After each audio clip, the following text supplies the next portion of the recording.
ఆ పెద్ద ఆయన ఒక మాట అడగదలుచుకున్నా.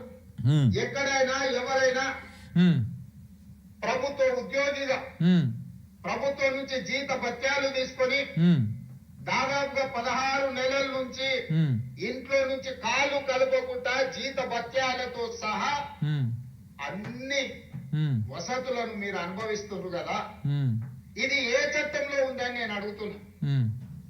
ఏ చట్టంలో ఉంది? ప్రభుత్వం నుంచి జీత భత్యాలు తీసుకునే వాళ్ళు మేము విధులను నిర్వర్తించము, బసవేశ్వరుడే చెప్పిండు కదా. అంటే ఇప్పుడు ఏం చెప్పదలుచుకున్నట్టే మన ముఖ్యమంత్రి గారు, నువ్వు జీతం తీసుకొని అసెంబ్లీకి రాకుండా ప్రజలను కలగకుండా నీ ఇంట్లోనే ఉంటున్నావు, నీకు జీతం ఎట్లా తీసుకోవాలి, నువ్వు ఎందుకు తీసుకుంటున్నావు, అది కరెక్టేనా అని చెప్పేసి మాట్లాడుతావు. కేసీఆర్ జీతం తీసుకుంటున్నాడా జీతం తీసుకుంటలేడా పక్కన పెడితే, ఆయన లోపలుండి ఏం చేస్తున్నాడో నువ్వు బయట ఉండి కూడా గది చేయలేకపోతున్నావు కదా. ఇప్పుడు ఆయనకు మీకు తేడా ఏంది? ఆయన ఇంట్లో ఉన్నాడు, నువ్వు నీ ఇంట్లో ఉన్నావు. నువ్వు ఏ ప్రజలను కలుస్తున్నావు రేవంత్ రెడ్డి గారు? ఎంతమంది ప్రజలను కలిసి చూపియండి. స్టార్టింగ్ రాగానే ఓ వారం 10 రోజులు నీ సునీల్ కన్గోల్ టీము, నీ పిఆర్ టీము చేతులూపే కార్యక్రమం, రేవంత్ అన్నా అనగానే రయ్య తిరిగిపోయి చేసే కార్యక్రమం చేసిరు. తర్వాత ఏం జరిగింది? ఎంతమంది ప్రజలను కలిసినావు? ప్రజలను పక్కన పెట్టు, సమస్యలతోని రోడ్లెక్కినటువంటి గ్రూప్ 1 వాళ్ళని కలిసినావా నువ్వు? గ్రూప్ 2 వాళ్ళని కలిసినావా నువ్వు? అంగన్వాడీ వాళ్ళు రోడ్ల మీదకి వచ్చి ఆందోళన చేస్తే వాళ్ళని కలిసినావా నువ్వు? ఆశా వర్కర్లు రోడ్ల మీదకి వచ్చి ఆందోళన చేస్తుంటే వాళ్ళని కలిసినావా నువ్వు? నిరుద్యోగులు ఆందోళన చేస్తుంటే వాళ్ళని కలిసినావా? ఉద్యోగులు, పోలీసు వాళ్ళు కూడా చివరికి ఆందోళన, వాళ్ళ భార్యలు వచ్చి రోడ్ల మీద నిరసన వ్యక్తం చేస్తే వాళ్ళని ఏమైనా కలిసినావా నువ్వు? మనం చూసుకుంటే మంచిగా ఉంటుంది కదా. ఒకసారి నువ్వు ఎవరిని కలిసినావు సార్ చెప్పండి. నీకు కావాల్సిన వాళ్ళని, నీ కెమెరాలలో షూటింగ్ అవుతున్నట్టుగా అడ్జస్ట్ వాళ్ళని మాత్రం కలిసినట్ట? నువ్వెన్నిసార్లు పోయినావు సెక్రటరేట్కి ఈ 2 సంవత్సరాల గ్యాప్లో? నువ్వు ఇంట్లోనే నీ జూబ్లీ ప్యాలెస్లో నుంచే ఎందుకు పరిపాలన చేస్తూ ఉన్నావు? పోలీస్ కమాండ్ కంట్రోల్ సెంటర్కి నీ సమీక్షలకు సంబంధం ఏంది? పొద్దుగా లేచినావా అంటే ఆడ ఆ పోలీస్ కమాండ్ కంట్రోల్ సెంటరు పక్కనే ఈయన ఇల్లు ఉంటుంది, ఆడ దిగుతాడు, ఈడెక్తాడు, ఈడ దిగుతాడు, ఆడెక్తాడు, ఇక అయిపోతుంది. మీరెన్నిసార్లు వస్తున్నారు సెక్రటరేట్కి? మీరెంతమంది ప్రజలను కలిసిర్రు? సరే రాష్ట్రం అంతా కలవకపోతేమే, కొడంగల్ గెలిపించింది నిన్నే కదా. ఆ కొడంగల్ ప్రజలకు ఎన్నిసార్లు కలిసినావు? ఆ కొడంగల్ ప్రజలతోటి ఎన్నిసార్లు మాట్లాడినావో చెప్పరాదు ఒకసారి? మనం చేస్తేనేమో సంసారం, అవతలోడు చేస్తేనేమో ఇంకోటి.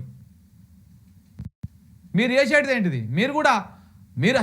మీరు ఇంట్లో ఉండి ఎట్ట పరిపాలన చేస్తారు? కేసీఆర్ ఫామ్ హౌస్లో ఉన్నాడు అని మాట్లాడుతూ ఉన్నారు కదా. కేసీఆర్ చేసేది తప్పని అనుకుందాం కాసేపు, మరి నువ్వు కూడా ఇంట్లో నుంచే పరిపాలన చేస్తున్నావు కదా. ఆయన బాయి కాడ ఉంటున్నాడు, వ్యవసాయ క్షేత్రంలో ఉంటున్నాడు. నువ్వు పెద్ద ప్యాలెస్, రాజులు మహారాజులు పెద్ద భూస్వాములు ఉన్నటువంటి ప్యాలెస్ కట్టుకొని, ఆ ప్యాలెస్ చుట్టుముట్టు 4 దారులు ఉంటే 4 దారుల దగ్గర 40 మంది పోలీసు వాళ్ళను, 400 మంది పోలీసు వాళ్ళని పెట్టుకొని ఈగ లోపలికి రాకుండా, చీమ చిట్టుకు అనకుండా పోలీస్ పహారాల మధ్య కదా నువ్వు పరిపాలన చేస్తున్నది. మీరు చెప్పబట్టి కష్టమే ఫలితాలను ఇస్తుంది. మనిషి అనేవాడు ప్రజల కోసం శ్రమించాలి అని. మరి మీరెందుకు ప్రతిపక్ష నాయకుడు? ఇప్పుడు అంతా ఎందుకండి? ఓ పని చేయండి, మీరు కేసీఆర్కు జీతం ఇవ్వద్దు. కేసీఆర్కే కాదు, అసలు మీ ఎమ్మెల్యేలకు జీతాలే అవసరం లేదు. ఏ ఎమ్మెల్యేకు మీరు దోసుకొని తినడమే సరిపోతుంది. మీకు ఇంకా జీతాలు ఎందుకు చెప్పు? ఒక్కొక్క ఎమ్మెల్యే ఎన్ని వందల కోట్లు సంపాదించుకున్నాడో చెప్పాలనా? మీ కాంగ్రెస్ ఎమ్మెల్యేలు అధికారంలోకి వచ్చిన కాడ నుంచి పందికొక్కు లెక్క మేస్తురు. ఇసుకను బుక్కుతున్నాడు, మట్టిని బుక్కుతున్నాడు. ఇట్లా ఏ దందా చేస్తాడో ఆ దందాను చేసుకొని బాగా రియల్ ఎస్టేట్ దందాలు, సెటిల్మెంట్లు. ఇప్పుడు ఎట్లా రియల్ ఎస్టేట్ లేదు కాబట్టి భూముల సెటిల్మెంట్ల కార్యక్రమాలు గట్టిగా చేసుకుంటున్నారు. ఇవన్నీ జరుగుతూ ఉన్నాయి. ఈ లెక్కలు తెలియదా?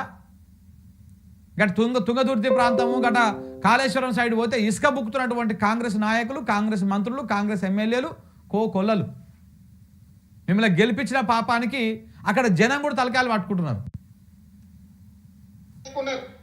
ఇప్పటి వరకు 65 లక్షల రూపాయల జీతం తీసుకున్నారు, బంగళా తీసుకున్నారు, కారు తీసుకున్నారు, వసతులు తీసుకున్నారు.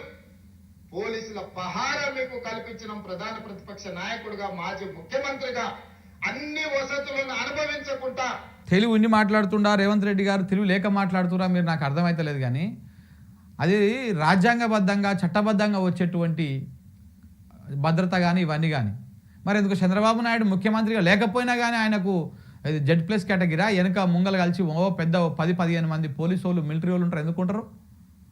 ఎందుకంటే ఎవరికి ఉండే దాన్ని బట్టి వాళ్ళకి ఆ సెక్యూరిటీ కానీ అవన్నీ కానీ ఇస్తారు. నువ్వేదో ఇచ్చినట్టు తీసేయి రాదు. మరి మొత్తం ఆయన సెక్యూరిటీని ఆయన గన్మెన్లని తీసేయి. కేసీఆర్ అడిగినాడు నాకు సెక్యూరిటీ ఇయ్యి లేకపోతే నాకు అది అని అడిగిండా?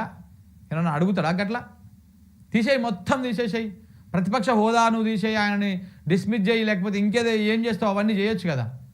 ఇవన్నీ ఎందుకు బయటకు వచ్చి మాట్లాడు గిట్లా? ప్రతిపక్ష నాయకుడు పాత్ర పోషించకుండా మీరు ఫామ్ హౌస్లో ఎందుకు పడుకుంటున్నారని 4 కోట్ల తెలంగాణ ప్రజలు అడుగుతున్నారు. సమాధానం చెప్పాల్సిన బాధ్యత మీకు లేదా? కేసీఆర్ దానికి సమాధానం చెప్పాలి. అట్టనే మీరు కూడా ముఖ్యమంత్రిగా ఉండి మీ ప్యాలెస్లోనే ఎందుకు అంటుకుంటున్నారు? ఎందుకు ప్రభుత్వ సముదాయంలో ఉండడం లేదు? ప్రగతి భవను ఇప్పుడు దాన్ని ప్రజాభవన్గా మార్చి అందులో అద్భుతంగా ఉన్నది కదా. మీరు అందులోకి రాకుండా అందులో ఒక దళిత నాయకుడిని ఒక గిరిజన బిడ్డని ఇద్దరిని ఉంచేసి మీరెందుకు మీ సొంత ప్యాలెస్లోనే ఉంటున్నారు? దానికి కూడా సమాధానం చెప్పాలి ఫస్ట్ రేవంత్ రెడ్డి గారు. మీరు సమాధానం చెప్పిన తర్వాత ఆయన అడగండి. మొదటి పోస్టు మీదే కదా, పెద్ద పోస్టు మీదే కదా, ముఖ్యమంత్రి పోస్టు. ప్రతిపక్షం దాని తర్వాతనే కదా. ముందు మీరు సమాధానం చెప్పండి. మీరు ఎందుకు ప్యాలెస్ నుంచి బయటకు వస్తలేరు?